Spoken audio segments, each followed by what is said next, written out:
Assalamualaikum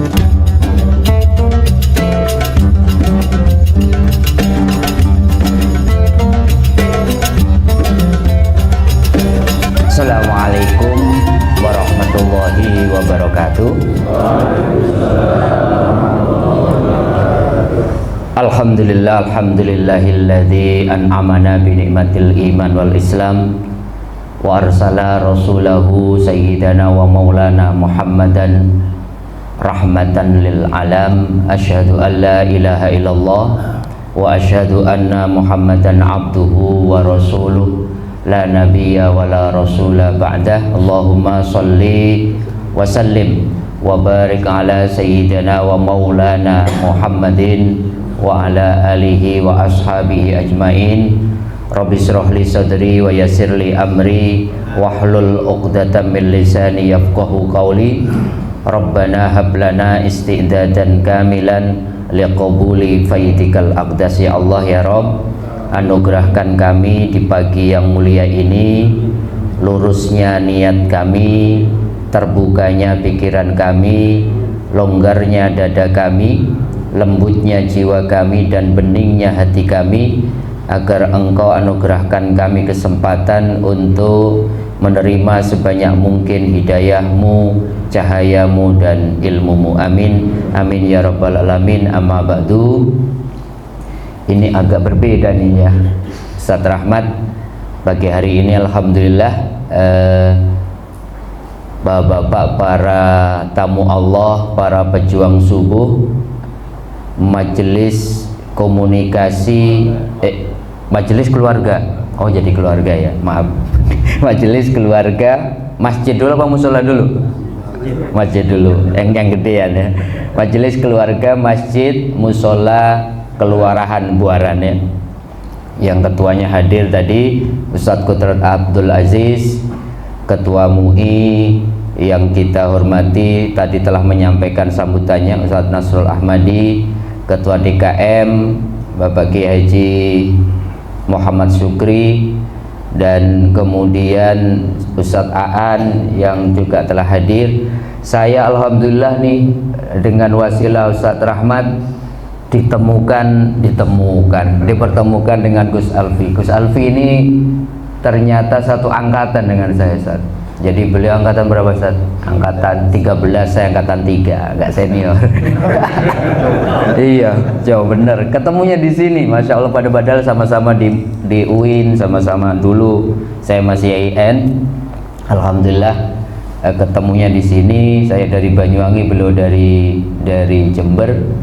Dulu ada namanya MAPK, Madrasah Aliyah Program Khusus ya, yang digagas oleh Menteri Agama waktu itu Bapak Munawir Sadali. 18 angkatan. Kita punya grup sebenarnya, grupnya banyak banget, 300 lebih. Ada juga antum di situ ya, padahal sama-sama satu grup, ketemunya di sini. Alhamdulillah.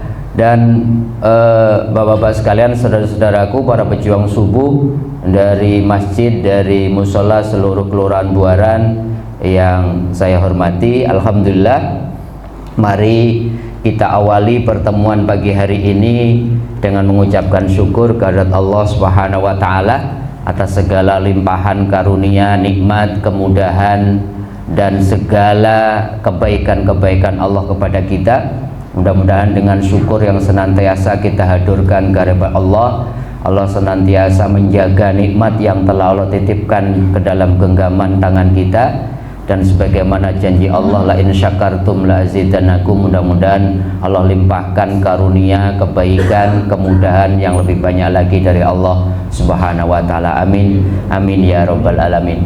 Ini sudah jam berapa, Ustaz? Alasan aja ini sebenarnya. Karena yang saya ingat, kalau acara biasa saja itu kulinernya Masya Allah, apalagi ini acara khusus gitu. Yang ditunggu-tunggu sebenarnya santapan jasmaninya itu gitu. Biasanya jam 6 udah selesai Di sini itu saya jam 6 selesai kajian santapan rohaninya, santapan jasmaninya sama ngobrolnya sampai jam 8. Itu udah hafal itu. Baru ngingetin pulang satu. Oh iya udah jam 8. Yang lebih seru itu sebenarnya kajian sesungguhnya itu kajian ngobrol sambil ngopi, sambil makan nasi kuning. Kayak ini sekarang nggak kuning lagi nih. Karena lebih banyak yang hadir. Saudara-saudara sekalian, sahabat-sahabat saya kalian, hari ini sudah memasuki bulan terakhir kan, di bulan Hijriah kita, kalender kita tanggal 5 ya sekarang ya, tanggal 5 Dzulhijjah ya. Karena ini barengan insya Allah hari Jumat kita akan hari raya Idul Adha. Alhamdulillah tahun ini haji di Saudi itu lebih longgar karena pemerintah Saudi mengeluarkan visanya cuma 1,3 juta yang biasanya 1,8, dan haji furoda juga kemudian ternyata tidak keluar, banyak yang nggak berangkat. Mudah-mudahan lebih longgar ya, mudah-mudahan selalu ada hikmahnya. Kita doakan mudah-mudahan jamaah-jamaah haji saudara-saudara kita dari seluruh tanah air diberikan kelancaran, kemudahan, kekhidmatan, khusyuk semua, dan semoga pulang mendapatkan limpahan penuh kebaikan. Yang namanya mabrur itu berubah menjadi manusia yang isinya dipenuhi oleh kebaikan dan kemuliaan. Amin, amin ya rabbal alamin. Bagi kita yang tidak haji tahun ini dengan alasan pertama mungkin sudah haji, atau kemudian alasannya manistato'a, haji itu bila yang mampu. Untuk Indonesia itu mampunya bukan hanya mampu maliyah, lumayan itu 25 juta untuk dapat kuota aja, bukan sekedar mampu jasadiah tetapi mantu kuotatiyah. Kalau nggak ada kuotanya itu mampunya itu sekarang kuotatiyah ya. Bisa Tangsel berapa ya Ustaz? Berapa tahun di kita ini? 15. Itu paling cepat lah kira-kira ya. Jadi itu hukumnya bisa tanya Gus Alvin nanti, gimana hukumnya kalau sudah daftar tiba-tiba kemudian 15 tahun kemudian baru 7 tahun sudah wafat, sudah haji atau belum? Itu fikih baru, itu harus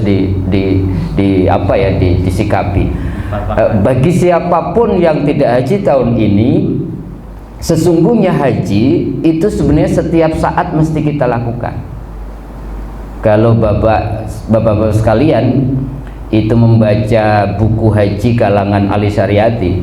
Ali Syariati itu orang Iran, mukanya udah berubah aja dengar Iran.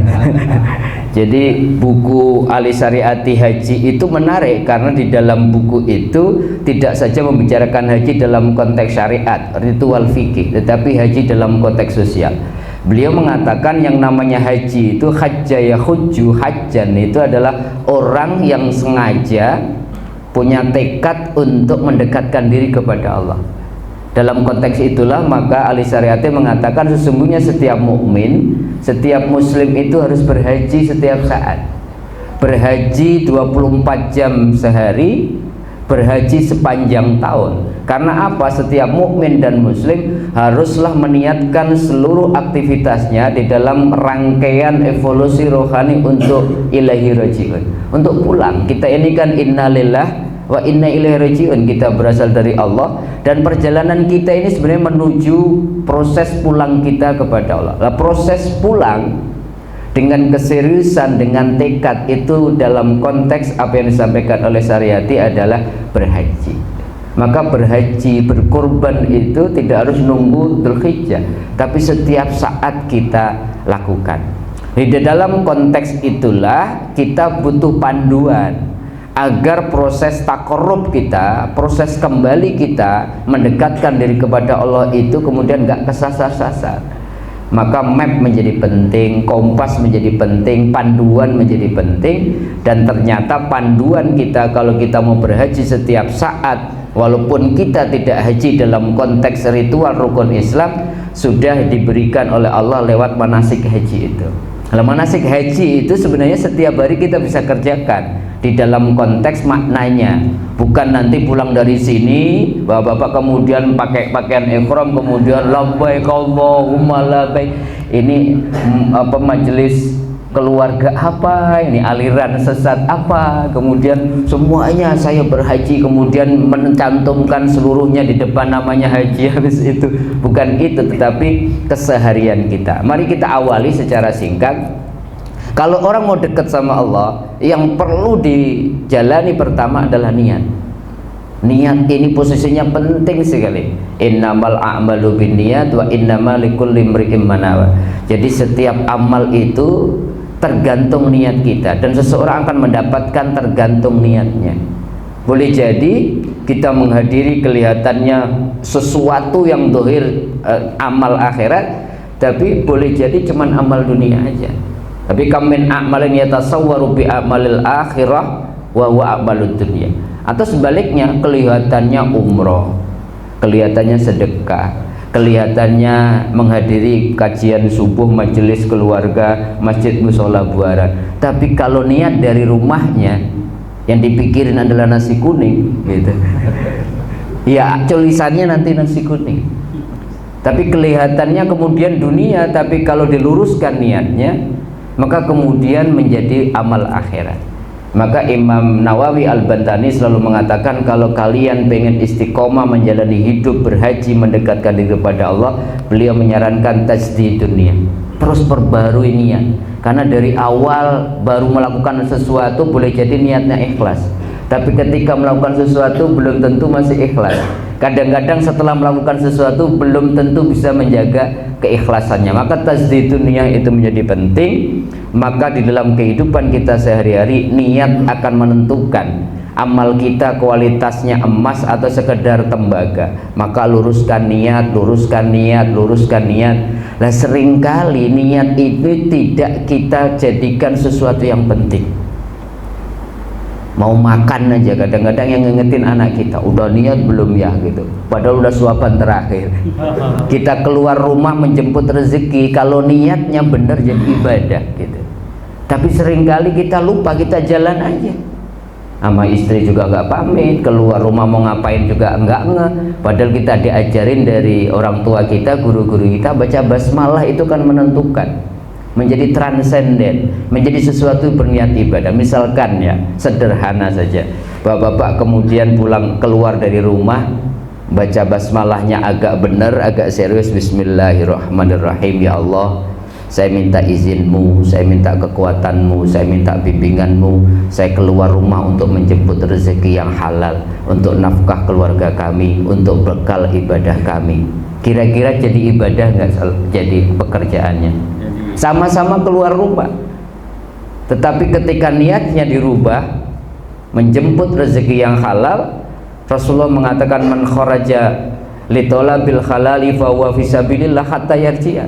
Barang siapa keluar rumah niatkan menjemput rezeki yang halal, disebut di jalan Allah. Tapi nggak pamit, nggak apa, ya sudah, sama-sama aktivitasnya berangkat jam 7, pulang jam 5, tulisannya kerja. Tetapi rubah niat, nanti kita kaget-kaget, ya Allah ternyata ibadah. Tidur 8 jam itu bisa berubah jadi ibadah, tergantung niatnya. Tapi kalau tidurnya gara-gara ketiduran, ya, Masya Allah gitu, 8 jam berarti apa? Sepertiga, umurnya 60 tahun, 20 tahunnya tidur. Tapi kalau dirubah niatnya, Rasulullah ngajarin kan, kalau mau tidur kemudian dalam kondisi berwudu. Bahkan Rasulullah SAW memberikan wasiat kepada putrinya, putri tercinta beliau Fatimah, nak, kalau kamu pengen sesuatu yang bisa menjagamu melebihi pembantu rumah tangga, baca ini. Baca apa? Baca subhanallah 33, baca alhamdulillah 33, baca Allahu Akbar 34 kali. Kalau kita amalkan, Masya Allah, tidur kita dinilai terakhir kita membaca apa. Nah, niat menjadi penting. Ayo kita perbaiki niat, apapun kita bisa rubah menjadi nilainya ibadah kalau niatnya benar.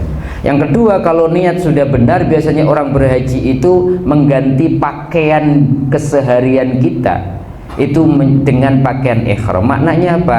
Kalau mau dekat sama Allah, Allah nggak butuh, Allah nggak mengakui identitas dunia kita.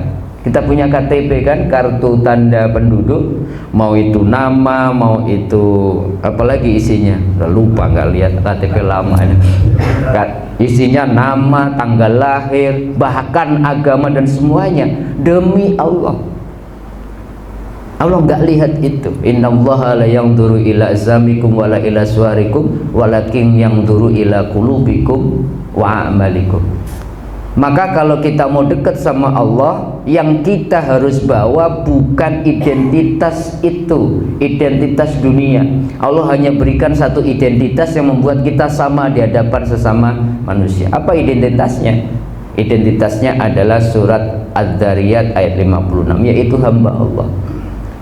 Bapak-bapak sekalian, kalau kemana-mana kita membawa identitas hamba Allah, maka ngelihat orang lain sebagai hamba Allah yang sama.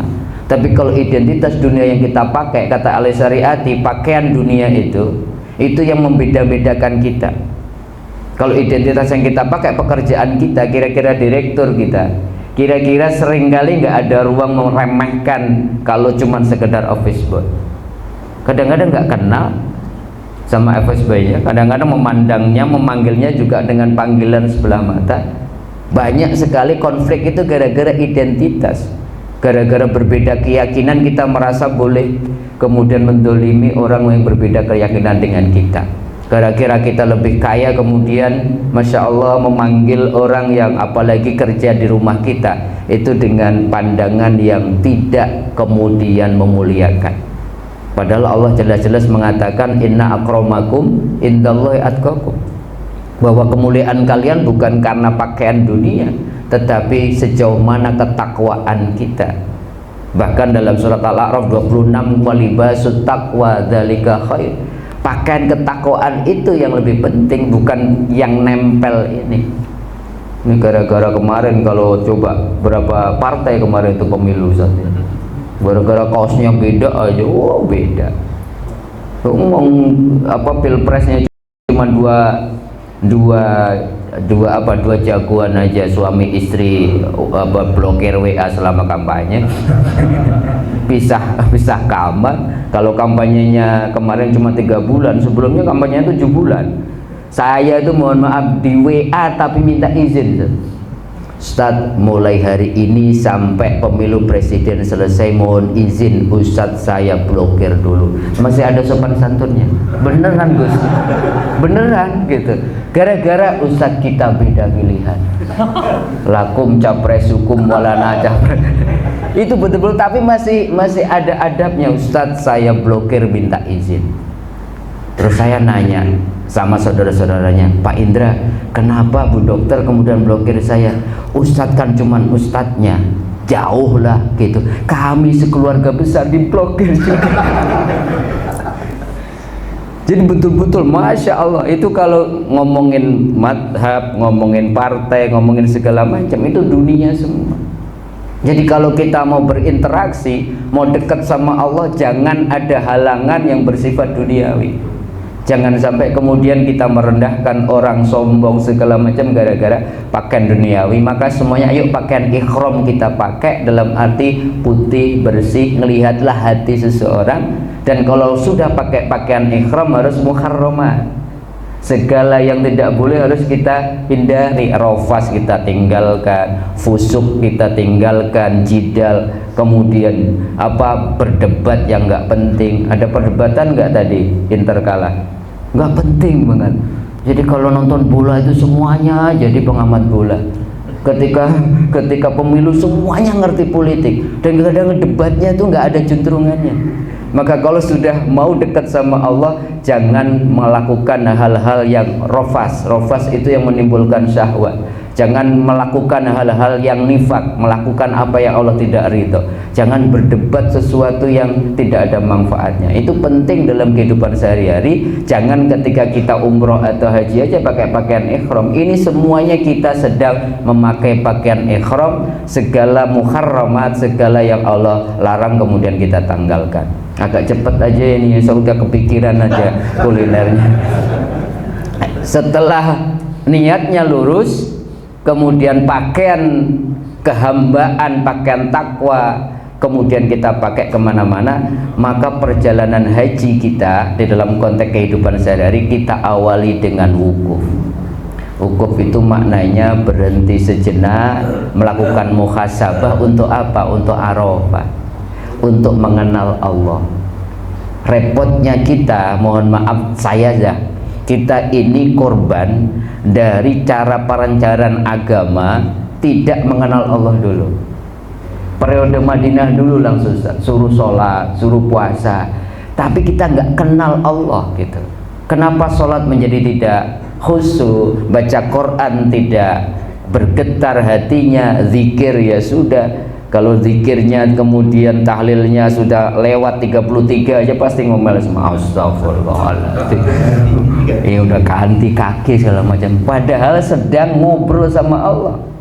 Kenapa? Maka kemudian Thaha Hussein mengatakan repotnya kita ini langsung periode Madinah. Periode Madinah itu kan periode ritual, disuruh puasa, disuruh zakat. Cuman periode Mekahnya 13 tahunnya kenal Allahnya nggak muncul. Bagaimana mungkin kita senang nikmat ketemu Allah sementara kita nggak kenal Allah? Maka Arafah, ma'rifat itu penting. Maka awaluddin ma'rifatullah, belajar agama, perjalanan agama kita sebenarnya dimulai dengan mengenal Allah. Kalau kita kenal Allah, ketika Allah memanggil kita, maka antusiasmenya juga luar biasa. Setiap saat kita dipanggil oleh Allah. Imam Al-Ghazali mengatakan kebaikan yang Allah tawarkan, amal soleh yang saya kerjakan sebenarnya panggilan Allah untuk bertemu dengan Dia. Tidak sekedar sholat, hayal sholat, hayal falah, tapi sedekah itu ketemu Allah. Ketika kita silaturahmi ketemu Allah. Tapi ketika tidak muncul bayangan kita, bayangin Bapak, ketika kita mengatakan lillahi ta'ala, apa yang terbayang? Kalau yang terbayang Allahnya, pengenalan kita sama Allahnya tidak begitu lengkap, ya itulah kemudian Allah. Padahal Allah sendiri mengatakan dalam hadis qudsinya, Anna inda dzanni abdi, saya ini sesuai dengan prasangka hambaku. Kalau prasangkanya Allah suka hukum, itulah Allah yang terjadi. Kalau Allahnya yang suka kemudian apa? Tergantung kita. Maka mengenal Allah menjadi penting, makrifat menjadi penting. Bahkan haji itu kuncinya ada al-hajju Arafah. Repotnya kemudian orang-orang kalau haji wukufnya itu nggak wukuf. Biasanya kalau orang haji itu wukuf diisi apa? Zikir bareng, ceramah-ceramah. Padahal wukuf itu suruh diem. Sehingga ketika di padang Arafah dengan diem itu kita mendapatkan titah dari Allah, pesan dari Allah di masing-masing orang, sehingga pulang ke tanah air jadi orang yang berubah. Pulang ke tanah air ditanya, dapat pesan apa dari Allah? Apa ya? Karena yang ditanya, yang disiapin kalau orang banyak ziarah haji, yang ditanya pasti nanya nyium Hajar Aswad berapa kali, sehingga kemudian harus pakai joki. Dan sekarang alhamdulillah nyium Hajar Aswad 4 kali. Nggak ada urusannya sebenarnya manasik haji dengan nyium Hajar Aswad. Gimana di Raudhah? Alhamdulillah, nangis saya di Raudhah, nggak ada hubungannya. Sehingga nanti sekali-kali kalau teman-teman kita haji pulang tanya, ketemu Allah nggak di sana? Oh iya ya, oh nerangin Ka'bah, oh ternyata Ismail ada pancuran emas, cerita panjang. Saya datang dan sahabat saya, rumahnya keren. Tanya terakhir, ketemu yang punya enggak? Oh iya ya. Kalau nggak ketemu Allahnya, cuman ketemu rumahnya, Baitullahnya, pesan kita, pantas kita nggak dapat pesan dari Allah yang merubah hidup kita menjadi mabrur itu. Tadi habis sholat subuh ketemu Allah nggak Pak? Mestinya kita dapat pesan kan setiap sholat. Karena itu sholat wa aqimis sholat lidzikri.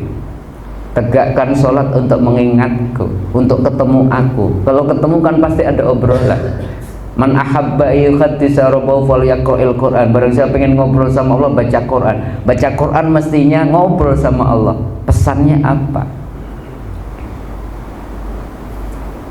Sehingga kemudian ayo kita kenal Allah. Dan Allah saking baiknya memperkenalkan dirinya. Al-A'raf 180, walillahi asmaul husna fad'uhu biha. Kalau mau kenal aku, kata Allah, nama apa, pahami sifat-sifatku, nama-namaku yang 99 itu. Di banyak pesantren Gus Alwi dihafalin ya bareng-bareng ya Asmaul Husna. Di Banyuwangi sana kalau habis wiridan kemudian doa bareng-bareng imam, ya Allah ya Rahman semuanya. Karena apa? Karena dulu kiainya mengatakan barang siapa menghafal Asmaul Husna masuk surga. Jadi yang pokok difokusin adalah hafal Asmaul Husna. Padahal sebenarnya barang siapa mengenal Allah, mempraktekkan semua asma-asmanya, maka pasti masuk surga. Karena Rasulullah mengatakan takhallaqu bi akhlaqillah. Berakhlaklah kalian dengan akhlaknya Allah. Akhlaknya apa? Allah Asmaul Husna. Bapak-bapak kalau pengen kenal Allah, baca bukunya guru kita Profesor Dr. Quraish Shihab. Bukunya judulnya Menyingkap Tabir Ilahi. Itu cerita tentang 99 nama Allah. Tahun 90-an itu buku terbit. Di rumah saya masih ada bukunya, covernya masih warnanya hijau. Saya nggak tahu sekarang berubah, sekitar 400-an halaman. Yang menarik di dalam buku itu, beliau Pak Quraish kemudian menerangkan setiap nama. Ar-Rahman itu maknanya apa, kemudian bagaimana cara menerapkan Ar-Rahman dalam kehidupan kita. Kalau Allah welas asih, itu bagaimana kita mempraktekkan nama Allah. Dan yang terakhir yang menarik di dalam buku itu, Pak Quraish kemudian memberikan kita bonus, yaitu doa yang diawali dengan nama itu. Ya Rahman, doanya apa? Dengan bahasa Arab. Ya Rahim, doanya apa?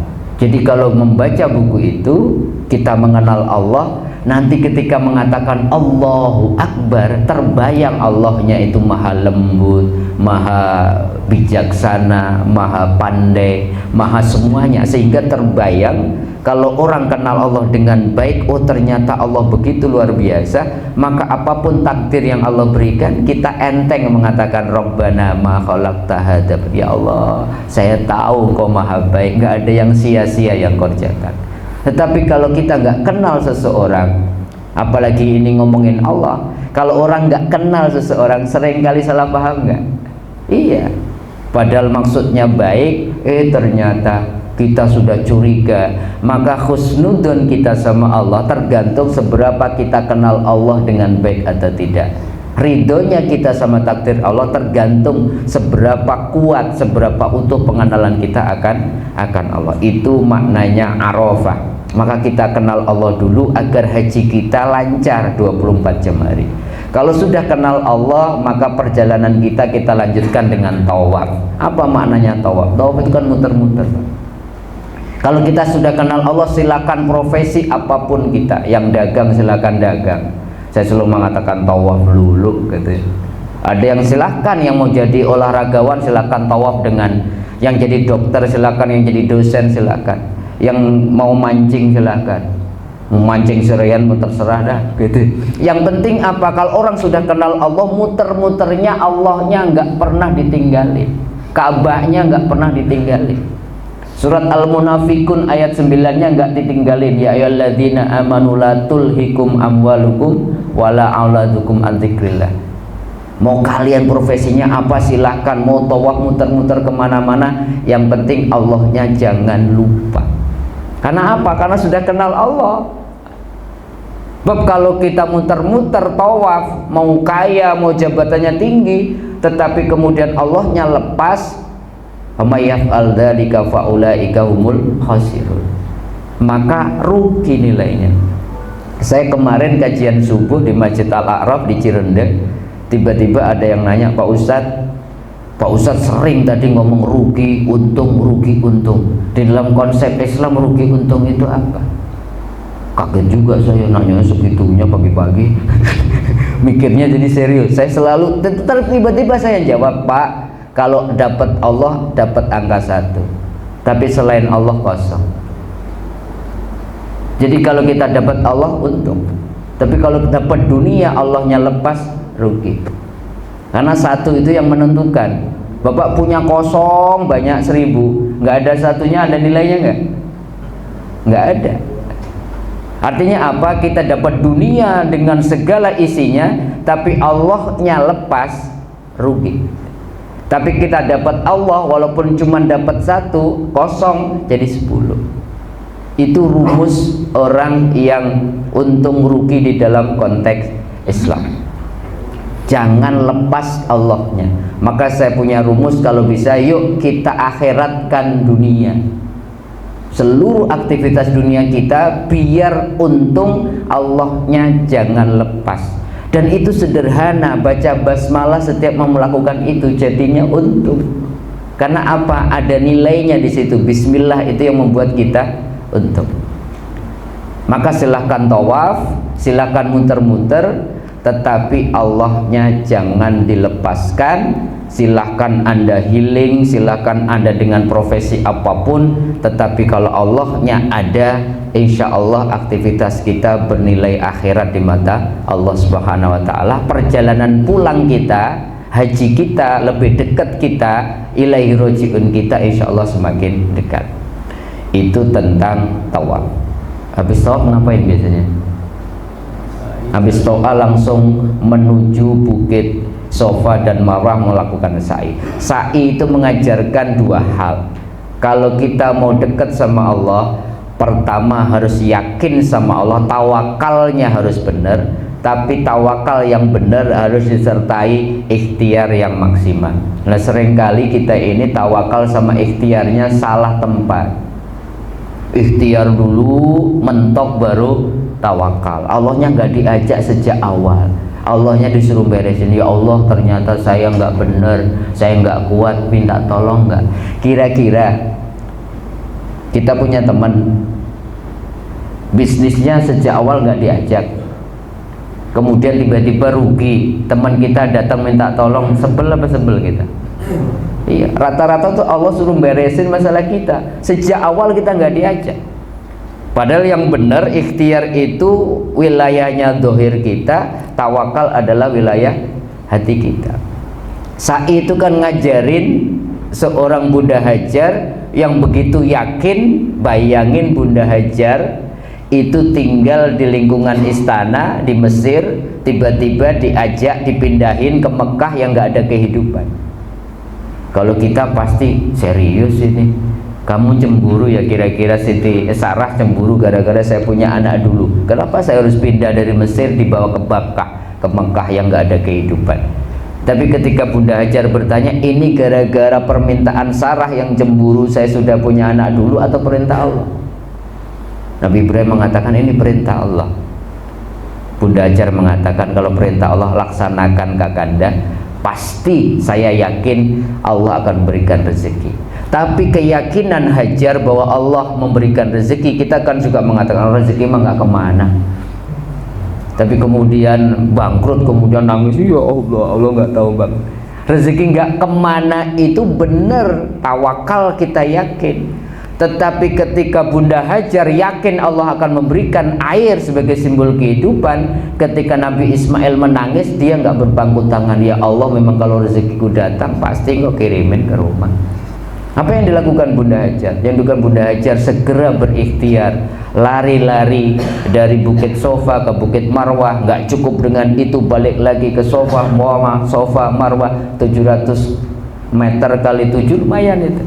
Sebagai simbol angka 7 dulu itu angka yang maksimal. Artinya jangan juga kalau kita ikhtiar, kalau sudah 7 kali ngelamaran pekerjaan sudah, bukan angka 7. Angka 7 itu angka maksimal yang diyakini, yang dipahami oleh orang Arab. Artinya harus maksimal. Tetapi ketika kita menjemput kehidupan, walaupun kita yakin ada rezeki, harus diawali dengan sofa. Sofa itu maknanya kalau kita ikhtiar harus niatnya lurus, harus lihatnya suci. Di dalam sofa itu kalau kita ikhtiar nggak boleh pantang menyerah. Seperti Bunda Hajar lari-lari terus bolak-balik, tetapi niatnya lurus, gampang, tidak boleh pantang menyerah, tapi harus berakhir di Marwah. Marwah itu kalau kita dapat sesuatu di dunia harus tetap menjaga kehormatan kita, jangan korbankan kehormatan kita demi jabatan. kita menjilat, kita nyogok dan segala itu bukan marwah. Tetapi marwah maknanya juga ketika kita sukses jangan dinikmati sendiri. Marwah itu orang yang bermurah hati.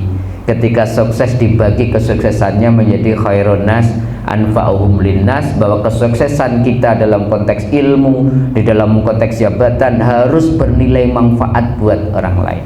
Itulah sa'i yang diajarkan di dalam manasik haji yang mesti kita praktekkan kalau kita mau haji dalam kehidupan kita sehari-hari. Kalau itu selesai, maka kemudian kita tahallul, mencukur rambut sebagai simbol kalau mau dekat sama Allah. Hilangkan segala akhlak yang tercela, segala sifat buruk, karena itu akan menjadi hijab kita dalam proses perjalanan diri mendekatkan diri kepada Allah. Akhlakul madmumah kita tanggalkan, riya kita hilangkan pelan-pelan, kesombongan kita kurangi, apalagi sum'ah, ghadab, ghibah, semuanya akhlak-akhlak tercela itu harus kita cukur sebagai simbol bahwa ya Allah, segala hal yang menghalangiku untuk Engkau yang maha suci yang mengotori hatiku, aku akan cukur dengan kesungguhan hati. Selesai. Biasanya kalau orang sudah tahallul, oi gitu, yang biasanya diajak ghibah, taria lagi ikhram. Habis itu udah tahallul, dari Bukit Sofa aja ke hotel udah, ya Allah, rombongan kita ternyata gitu. Saya udah gregetan saya mau ngomongin, tapi karena kita ikhram saya tahan-tahan. Sudah tahallul nih, sudah tahallul semuanya diomongin. Ternyata Pak Sunar gitu ya. Di pesawat awal-awal baik, masa sekarang tahu aslinya. Nah, seringkali apa teman-teman sekalian, kita ini sudah tahallul tapi habis itu kita rusak. Maka kalau orang haji setelah tahallul itu nggak pulang, mereka menimbal nambah 2 hari lagi. Kalau nafar awal, sempurnanya nafasannya sampai tanggal 13 yang disebut hari tasyrik itu. Melakukan apa? Melakukan jamarat. Jamarat itu maknanya kalau sudah jadi orang baik, yang lebih penting apa? Yang lebih penting bukan jadi orang baik, tapi yang lebih penting menjaga tetap istiqomah jadi orang baik. Maka disarankan untuk ke Mina, menyiapkan diri dengan kerikil 7 kali 3, kemudian untuk melakukan jamarat di Ula, Wusta dan Aqabah. Mananya apa? Kita siap istiqomah menjadi orang baik dengan cara apa? Berani mengatakan tidak, kalau perlu melempar. Kemudian siapapun yang menghalangi kita sudah mulai jujur, temen kemudian ya kan ya semua orang melakukan itu, berjamaah lah kita gitu. Udah benar-benar yang biasanya ya Allah dilihat cuman apa ping ya 100 ribuan, alah masa kemudian saya gagal dengan 100 ribuan. Tapi kalau dirubah ternyata 10.000 dolar Singapura, belum tentu masih itu. Maka sahabat-sahabatku semua, kalau kita sudah jadi orang baik, maka siapkan kerikil jumlahnya 21 setiap hari kita bawa ya. Mulai hari ini pulang dari sini bawa kerikil. Kalau mau orang ngajakin kita yang nggak benar, udah lempar aja. Udah, katakan tidak pada korupsi itu kan sebenarnya jamarat. Dan jamaratnya itu harus di Ula, di Wusta, di Aqabah. Kadang baru mulai jalan aja kan di Ula itu, baru mau ikut majelis keluarga, masjid, musola, buaran, ada yang WA, teman kita ngundang loh pagi ini yang sama, makan-makan ya, belum tentu nyampe sini. Kadang baru mau pengajiannya di WA, alhamdulillah kita diundang loh sahabat kita ulang tahun. Tahu sendiri kan ulang tahun kemarin mewah banget, kita cuman bawa badan doang. Ini kapan-kapan kita di Hanamasa, coba kalau bayar sini 200.000 per orang. Pengajian kan minggu depan masih ada, kira-kira berangkat gak? Oh iya. Tapi kalau kita bawa kerikil, setan gitu kan. Kenapa harus 3? Karena di awal saja mau sedekah, mau kurban kemarin godaannya kelihatan banget kan, yuwaswisu. Bener, anak kan masuk kuliah, masih kurang tuh UKT-nya, korban lagi. banyakan banget. Kata Rasulullah kan, mangkana dzu usratin, kalau punya kelonggaran, kamu nggak longgak, nggak usah korban. Nggak jadi itu. Panitia gimana jadi Ustaz? Mohon maaf tahun ini enggak, gara-gara yuwas-wisu tadi. Setannya langsung mantap. Di awal aja udah gagal kita. Dan setan kemudian seperti kita mudah-mudahan enggak, mohon maaf enggak. Ketika kita berangkat tetap kemudian melakukan aktivitas kebaikan, di wustonya ketika melakukan sesuatu aja godaannya Masya Allah. Ketika korban disebutin nama, berubah enggak? Korban pertama sapi gitu gede sekali, limusin 500 kilo paling gede, yang lain pelit semua. Jadi betul-betul hati itu jaga keikhlasan itu. Sebab kalau ikhlas setan kalah. Karena satu amal sedikit ikhlas itu nilainya lebih dari 1000 rakaat tanpa ikhlas. Maka ketika kita sudah korbankan, gimana caranya tetap dia riak, tetap dia sombong. Ternyata sapinya paling gede. Disembelih pertama, korban pertama dari Bapak Haji ini dengan bobot. Kadang-kadang MC-nya juga begitu sih. Udah diam-diam ikhlas disebutin lagi, Bapak ini setiap tambahin setiap tahun dia korban paling gede. Yang lain sama orang sini langsung kadang haji aja ditulis hajinya enggak aja, hajinya udah 10 tahun yang lalu, sombong hajinya baru sekarang. Saya punya sahabat Gus, jadi sahabat saya itu, teman-teman sekalian, bapak sekalian, dia menjadi pembimbing rohani di rumah sakit Islam di daerah Cikarang. Jadi setiap hari itu masuk ke kamar-kamar pasien. Pada satu hari tertentu dia masuk, Assalamualaikum Pak, disebutin pasiennya dong, sampai 3 kali kan. Kalau salam nggak dijawab, dia nggak balik lagi. Ini kenapa pasien yang satu ini kok nggak menjawab salam saya? Nggak diizinin Pak masuk, kan repot juga ya kalau sakitnya nggak parah. Kalau menular, ternyata diusut, ternyata kurang sebutan hajinya, nggak dijawab itu.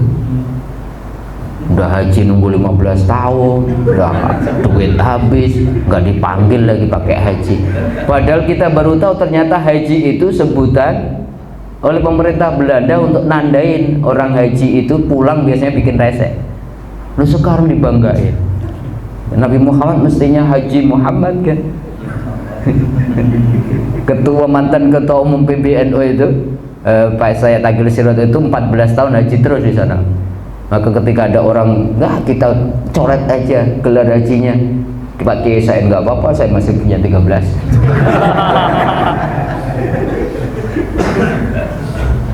Jadi di wusto pun sudah diganggu. Nah, kadang sudah haji aja setan, wah ini kalau hajinya murni ikhlas bahaya ini. Maka di Aqobah setelah melakukan pekerjaan ini kadang-kadang la tubtilu shadaqatikum bil manni wal adha. Mau sholat tahajudnya udah alhamdulillah gak ada yang tahu gitu, tahajudnya ikhlas. 5 hari kemudian nggak ada yang cerita, alhamdulillah gitu. 5 hari ini saya tahajud istiqomah. Nggak ada angin, nggak ada apa, setan ya nggak usah digoda, ini sendiri. Kadang udah 10 tahun bantunya, gara-gara kemudian kita minta bantuan ulang kemudian nggak dibantu. 10 tahun yang lalu ketika semua orang meninggalkan, kamu siapa yang ada coba? Maka keikhlasan kita jadi orang baik itu di awal harus istiqomah, di tengah harus istiqomah, di akhir setelah pasca kita melakukan sesuatu harus istiqomah. Maka istiqomah itu yang paling utama.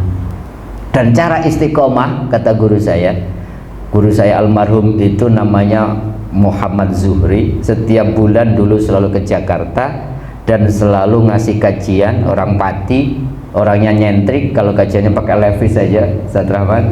Dan biasanya selesai jam 11, habis itu diberi kesempatan untuk ngobrol sama beliau, cerita tentang hal-hal yang personal lah. Biasanya jam 1 hilang 2 orang, jam 2 hilang 5 orang. Nah di akhir-akhir itu biasanya tinggal beberapa orang. Saya nunggu di akhir-akhir ini karena pertanyaannya agak memalukan sebenarnya. Saya mau nanya, Pak Mu gitu, gimana caranya istiqomah? Karena buat saya beratnya itu kita itu di istiqomah. bagaimana tetap menjalani Ramadan. Kemarin itu kan ahli surga semua kan, kok Syawalnya jadi berubah lagi ya. Ramadan tuh kelihatannya ngelihat orang Masya Allah bercahaya semua, pulang mudik kemudian kok berubah lagi ya. Bulan Sya'bannya balik lagi gitu, istiqomahnya berat. Beliau mengatakan begini, nah kalau kamu istiqomah rumusnya cuma satu. Ternyata sederhana, nggak panjang lebar. Apa? Kamu berani mengatakan tidak yang mengganggu istiqomah kamu. Kayak tadi mau pengajian atau apa, WA apapun enggak, mau godaan apapun tidak, mau seberapa apapun pencapaian godaan dunianya tidak. Jadi berani nggak mengatakan tidak, saya ini istiqomah 1 juz 1 hari. Mau acara apapun 1 juznya katakan tidak yang mengganggunya. Saya punya ibu angkat, kalau habis maghrib sampai isya dia letakkan HP, dia di atas sajadah, zikir, melakukan apapun, mau siapapun yang nelpon, maka kemudian tidak akan pernah diangkat. Itu yang sesungguhnya berat. Kenapa Allah senang amal yang sedikit, yang istiqomah dibandingkan yang banyak tetapi nunggu waktu-waktu tertentu. Saya di sini tuh ngulang berapa kali, Muslim itu ada 3, ini terakhir ya, udah disiapin tuh, daripada konsentrasinya ke sono saya sendirian, nggak enak ini dilihat di YouTube-nya. Yang pertama itu muslim sejati. Muslim sejati itu yang 24 jam baik, istiqomah, hari apapun oke. Asibli itu pernah ditanya, wahai guru, menurut anda itu yang baik bulan Rajab, bulan Sya'ban atau bulan Ramadan? Tapi jawaban beliau, jadilah kamu Rabbaniyin, jangan jadi Rajabiyin, jangan jadi Sya'baniyin, jangan jadi Ramadaniyin. Jadi baiknya tuh nunggu bulan-bulan tertentu. Idealnya itu betul-betul setiap saat jadi Rabbaniyin, menjadi hamba Tuhan.